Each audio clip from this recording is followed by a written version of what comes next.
This is the heater core from a 2012 Dodge Journey.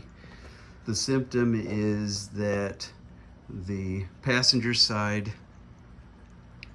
heater doesn't blow warm air. The driver's side blows warm, the passenger side doesn't. And when all of your heater doors, the motors work and the vents open and close, but you're still just blowing cold on that side.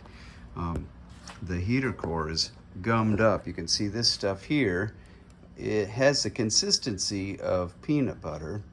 You know, to feel it, it feels a little bit like peanut butter also. There is some grit in there. Now, some people claim that it's from the sand casting for the heads of the early 3.6 Pentastars, and that could explain the grit.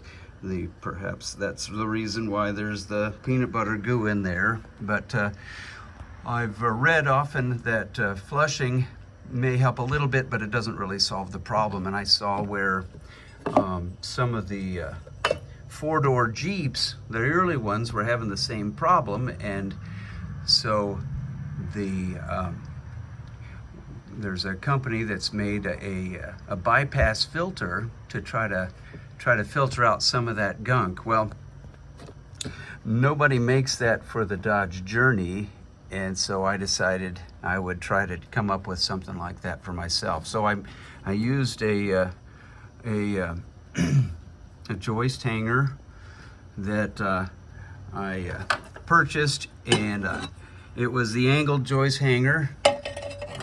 This is the part of it that I cut off, and you can see I flattened the bent part that connected to this other half of the joist hanger. And you can see I also got the angled joist hanger, so I had to turn that angle into a 90 degrees so that I could connect it to a bracket that was already in there. Part of the problem is that you've got space, but any place that you would want to actually connect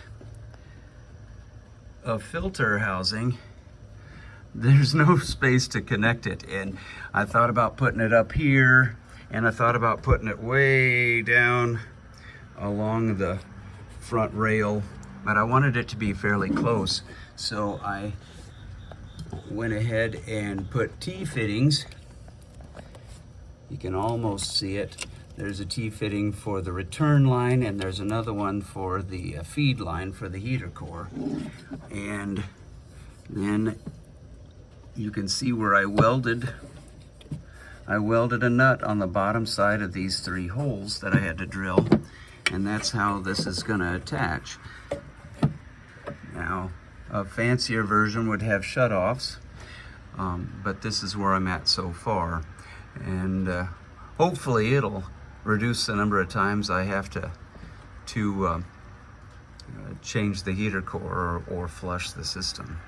So clearly, when I change the filter, I'll have to remove this top part of the filter, the air filter, and I'll have to clamp off those hoses, but that should be fairly easy to do. Now we'll see whether it makes any difference.